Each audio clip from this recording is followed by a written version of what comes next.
जंगल में एक भोला भाला भालू रहता था जिसका नाम भोलू भालू था। भोलू भालू बहुत मासूम, दिल का साफ, मगर थोड़ा सुस्त और बेवकूफ सा था। इसी जंगल में एक चालाक लोमड़ी चंपा लोमड़ी भी रहती थी, जो हमेशा दूसरों को बेवकूफ बनाकर अपना उल्लू सीधा करती रहती थी।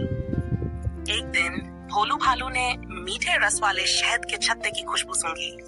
वह खुश होकर शहद खाने गया, मगर बदकिस्मती से मधुमक्खियों ने उसे डंक मार मार कर भगा दिया। भालू परेशान बैठा था कि इतने में चंपा लोमड़ी आ पहुंची। चंपा ने कहा, अरे भोलू भाई, आप क्यों उदास बैठे हैं? भोलू ने रोते हुए कहा, चंपा बहन, मैंने शहद खाने की कोशिश की, मगर मक्खियां मुझ पर हमला कर बैठी। चंपा लोमड़ी ने आंख मारी और चालाकी से बोली, अरे भाई, शहद खाने का एक खास तरीका होता है, मैं जानती हूँ। आओ मैं बताती हूँ, लेकिन एक शर्त है, आधा शहद मेरा होगा। भोलू भालू ने जल्दी से हाँ कर दी। लोमड़ी ने शाखों से लटके छत्ते के नीचे एक लंबी लकड़ी लगाई और खुद पेड़ के पीछे छुप गई। भालू ने लकड़ी को जोर से हिलाया तो छत्ता नीचे गिर गया।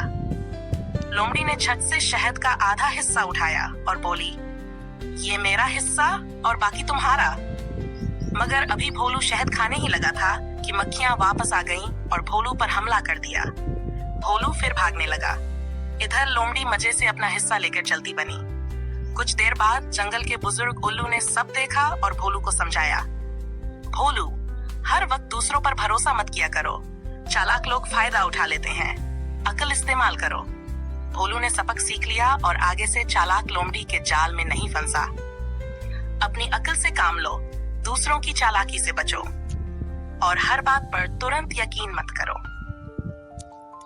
दोस्तों, अगर कहानी पसंद आई हो तो वीडियो को लाइक करें, चैनल को सब्सक्राइब करें और बेल आइकन दबाना ना भूलें, ताकि और ऐसी मजेदार सबक आमूज कहानियां मिलती रहें।